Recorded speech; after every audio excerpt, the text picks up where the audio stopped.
नमस्कार दोस्तों, मैं हूं आपका अपना विनोद कुमार तुषार और आप देख रहे हैं बढ़ते बेक ऑफ कदम मेरे साथ। आइए जानते हैं इस समय की विशेष खबर।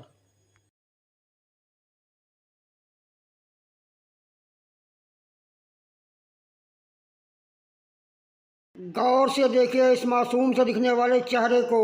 जी हाँ, ये वही हैं प्रेमपाल चौहान, जिन्होंने आपकी आवाज़ नाम से चंडीगढ़ शहर में राजनीतिक पार्टी खड़ी की थी और आने वाले चुनावों में चुनाव लड़ने की घोषणा भी कर डाली थी। इनके ऊपर बेहद ही गंभीर आरोप लगाए जा रहे हैं, वो भी चंडीगढ़ शहर में फुटपाथ पर काम करने वाले लोगों के।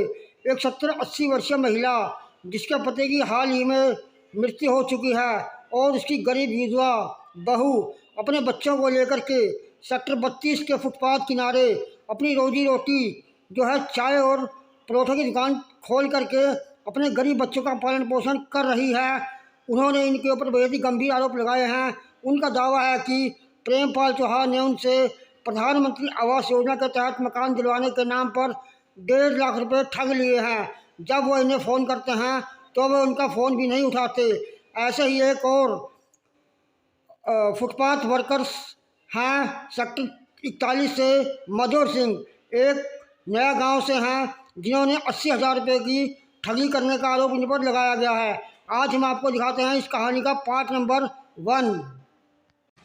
नमस्कार, मैं हूं आपका अपना विनोद कुमार तुषार। आज मैं मौजूद हूँ सेक्टर 32 में बढ़ते बेक ऑफ कदम के लिए, जहां पर चंडीगढ़ नगर निगम ने इसी गणतंत्र दिवस के उपलक्ष्य में कुछ सोशल वर्कर्स को सम्मानित किया है, जिनका मान सम्मान देकर के उनका हौसला अफजाई की है। वहीं एक बुजुर्ग माता है जो तकरीबन 70 से 80 साल के बीच में है। उनका आरोप है कि उन्होंने आपकी आवाज़ पार्टी के जो फाउंडर संस्थापक हैं प्रेमपाल चौहान हैं, उन्होंने 2021 में उनसे प्रधानमंत्री आवास योजना के तहत मकान के नाम पर 1.5 लाख रुपये की गबन का आरोप लगाया है। आइए जानते हैं और माता जी से उनकी पूरी कहानी बढ़ते बेक ऑफ कदम के साथ। जी, क्या नाम है आपका? विमला देवी जी। बताइए क्या दिक्कत आ रही है आपको? दिक्कत तो बहुत है सर। बताइए। दिक्कत ये है कि मैं मकान के लिए पैसे दिया, आज तक के लिए बंदा फोन नहीं उठाया मेरा, और मेरा घर वाला भी गुजर गया। मेरा बेटा भी नहीं है। मेरा बेटा भी नहीं है। परिवार में आपको कौन कौन है आपके? परिवार में 2 पोती हैं, 1 पोता और बहू है। और मैं किसको दिया था आपने पैसे मकान के लिए? नाम क्या है? प्रेमपाल प्रेमपाल चौहान चौहान जी। ये है तस्वीर उनकी जी। ये तस्वीर है प्रेमपाल जी की। यह प्रेमपाल चौहान की फोटो जो है वो आपकी आवाज़ पार्टी के संस्थापक हैं और अभी इन्हें हाल ही में जो है चंडीगढ़ नगर निगम ने सम्मानित किया है 26 जनवरी के मौके पर। जी माता जी, बताइए। मैं तो सर दिया हूँ कर्जे काट के, ब्याज को रुपया दिया हूँ उनको मकान के लिए। दिया आपने? 1,70,000। 1,70,000। कोई सबूत आपके पास कैसे दिए आपने? सबूत तो नहीं दे लिए, सबूत में सबूत कोई नहीं दे गया मुझे। कैसा दिया था आपने हमसे? क्या? एक बारी 40,000 दिए, एक बार 40 दिए, 40 करके 30 करके ऐसे ऐसे करके उनको 1,70,000 रुपए इन्होंने दिया जी। हमारे हाथ में देके इनको यहाँ बुलाया गया। मैं तो मधुर सिंह के काले पर दिया हूँ सर, और मधुर सिंह के ऊपर मैं कंप्लेंट डाला हूँ। पुलिस वाले उनके पास फोन करते हैं बार बार, जब करते हैं बार बार तो मधुर सिंह के तो मैं पकड़ूंगा न। मधुर सिंह तो दिवाए हैं, मतलब प्रोफेसर वाले के भाई अपना कर्जा लेके दिया हूँ मकान के लिए, तो मतलब ब्याज भर दिया है। अब 2 साल, कैसा साल हो गया? 2021 में लिया, 22 में लिया। हाँ 2021 हुए, 22 रख लो। हाँ, तीसरा साल हो गया। तीसरा साल हो गया। आज भी उन्होंने कोई सुनवाई नहीं कर रहे हैं कि हाँ कोई सुनवाई करें। फोन जो करो तो फोन उन्होंने फोन नहीं चकता है बंदा, क्या करे। रोज झांसा देते हैं। आज माध्यम से मैं उनका बड़ा धन्यवाद करता हूँ कि ये माता जो है बहुत दिन से हमारे इनके साथ में प्रेम व्यवहार जुड़ा हुआ है जी। मैं इनका दर्द दुख जानता हूँ। इन्होंने मकान के पीछे इन्होंने करने के बाद में इन्होंने मेरे से कहा, तो हमारी उनकी प्रेमपाल की बहुत दिन से आना जाई, कोर्ट में काम करते थे, मैं प्लम्बर का। मैंने वहाँ पे उनको बताया तो उन्होंने कहा कि कोई बात नहीं, प्रधानमंत्री योजना के अंदर मकान के लिस्ट हैं, हर एक चीज़ है, मैं उनको मकान दिला दूंगा।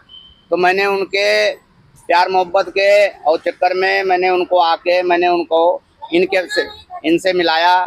बाकी इनके हस्बैंड थे राजेंद्र प्रसाद जी, उनसे भी हमारी बहुत प्रेम व्यवहार था। उनको मैंने कहा तो बेचारे सोचे कि चलो मधुर सिंह जी हमारे प्रेमी हैं, मित्र हैं, हमारे पास घर मकान नहीं है, यही हमारा गुजर बसर है, जो ये इनकी दुकान है यहाँ पे, ये इसी में गुजर बसर करते हैं, रात को भी यहाँ रहते हैं। तो ये मकानों के चक्कर में वो इनके हस्बैंड ने, राजेंद्र प्रसाद ने मेरे कहने पे पैसे दिया और मेरे हाथों में दिया पैसे। यहीं से पैसे उनको यहीं बैठा के कुर्सी पे उनको चाय भी पिलाया, यही पैसे दिया उनको, 4 बारी में पैसे दिया, ठीक है। यहीं गिनती किए उन्होंने पैसे का।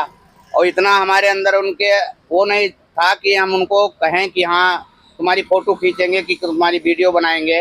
हमें इतना जानकारी नहीं था कि हमारे साथ इनके साथ इतना अन्याय करेगा। लॉकडाउन के पहले कुछ ऐसी हमारे साथ भी उन्होंने किया था। हमें भी बताया था कि प्रधानमंत्री योजना का जो निकला हुआ है, ऑनलाइन जो भरा गया, फार्म भरा गया है, उसके चक्कर में जो आपके पास पर्ची है ऑनलाइन प्रधानमंत्री का, जो किराएदारों के लिए दी गई है, उसके ऊपर आपको हाउसिंग बोर्ड से मकान दिला दिया जाएगा। तो 1,75,000 रुपये हमारे से लिया है उन्होंने, 1,75,000 रुपये हमारे से लिया है और इन्होंने ब्याज पे पैसे लेके दिया है। ब्याजे पे हम भी पैसे लिए हैं जी। हमारे पास कोई और धंधा नहीं है, हमारे पास भी कृष्णा मार्केट के सामने हमारी दुकान है चाय की जी। और इनका बेचारों का दर्द दुख देख के ये बेचारे हमें फ़ोन करते हैं, ब्याज वाले का पैसा इन्होंने मोड़ना है, अब ना इनको रहने का ठिकाना है। यहाँ ये तिरपाल लगी हुई है।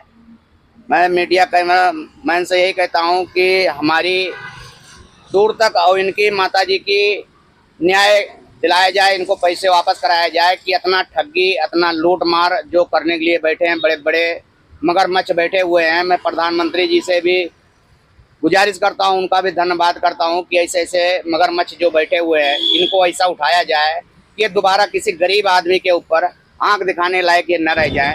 ये बेचारे सुबह से लेकर शाम तक 10 बजे तक बेचारे बैठे होते हैं, न लाइट है, न पंखा है, न कुछ है इनके पास।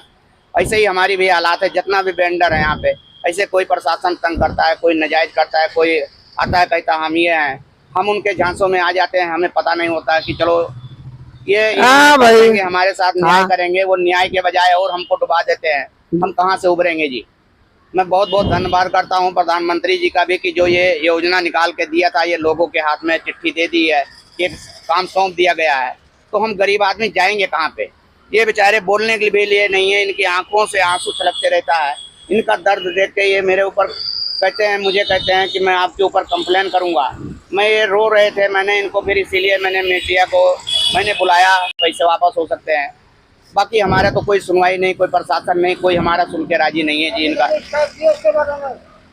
हमारी शिकायत जी, हमने उनको बस प्यार मोहब्बत से यही कहते रहा, यही कहता हूँ। 2 साल हो गए उनको फ़ोन करते करते, और वो यही कहते हैं आज मिलेंगे कल मिलेंगे। अभी थोड़ी देर इसके बारे में हाँ जी, पुलिस को कोई शिकायत नहीं दिया जी। पुलिस कहती है कोई हमें सबूत दो, हमने कोई सबूत नहीं है। सबूत नहीं लिए सर हम लोग, सबूत तो हमारे पास कोई है उनको देना चाहता था जब पैसे लेके। प्रशासन से यही मांग करते हैं कि हमें पैसे लौटाए जाए जी। हम कहाँ से हमें इतना भुगतान कर पाएंगे। हमारे पास न खाने का ठिकाना है, न हमारे पास रहने के लिए मकान है। हम कहाँ से इतना पैसे किसी को ब्याज के ऊपर लौटा पाएंगे जी। अब जिसका ब्याज लिया हूँ इसी के ऊपर इन्होंने 100 रुपये का 200 रुपये का इन्होंने किस्त बांधा हुआ है। आज तक पैसे इनका पूरा नहीं हुआ। इनके घर में जो कमाने वाले थे, मेन थे, गार्जियन थे, वो भी बेचारे दुनिया में नहीं रह गए हैं। बेटा भी था, पहले राजेंद्र प्रसाद जी की भी मृत्यु हो गई, उसके बाद में 2 महीने के बाद में बेटे का इसी टेंशन के ऊपर कि हमारे पिताजी नहीं है, बेटे का भी डेथ हो गया जी। अब उसके छोटे छोटे ये 2 बच्चे हैं, उनकी बहू इधर बैठी हुई है, ठीक है जी। मैं जरा कैमरा कहूँगा कैमरामैन से थोड़ा सा इधर इनके बच्चों को भी ऊपर घुमा दिया जाए कि हाँ दिखा दिया जाए उनके बच्चे कैसे हैं। ये बच्चे इतने छोटे छोटे अनाथ हैं बेचारे, इनको क्या मिलेगा न्याय के बजाय। इनको घर मकान के लिए लोग ऐसी ठगी करते हैं। कहाँ का ये इंसाफ है, कहाँ का न्याय है कि लोग ऐसे झूठे झांसा दे के हमें लोग को ऐसे फंसा देते हैं। ये बेचारे को कहाँ तक पता है कि ये कहाँ जा पाएंगे। 70-75 साल की उम्र हो गई है। ये किसी के पास जाके और किसी को कह के इनको कुछ मिलने के लिए आदेश यही किए। कैमरामैन का मैं मीडिया का धन्यवाद बहुत करता हूँ कि इनको न्याय दिलाया जाए। यहाँ से लेके प्रधानमंत्री तक नरेंद्र मोदी जी का भी बहुत धन्यवाद करता हूँ कि उनके हाथ में पूरा राज है, पूरा लाज है हमारे वेंडरों को और गरीब आदमी को बचाने के लिए। हमारे मोदी जी और योगी जी अपना हर एक चीज़ कर रखा है, वही हमारी सुनवाई कर सकते हैं। मीडिया के धन्यवाद करता हूँ कि हाँ यही हमारी